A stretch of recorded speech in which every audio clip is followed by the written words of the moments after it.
Next we have this. Has anybody ever welded an aluminum rim that's got a gnarly bust like that? Figures.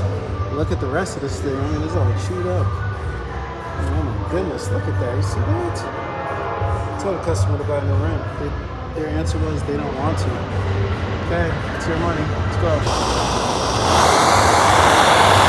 Take the moisture out of here. Get it back.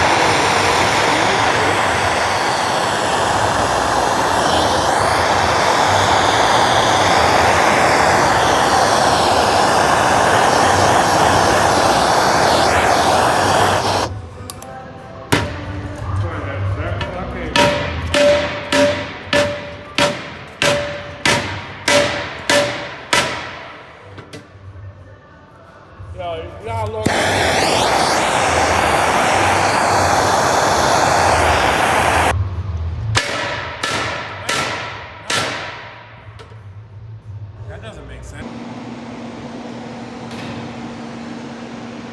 Set, all set, everything is done with that.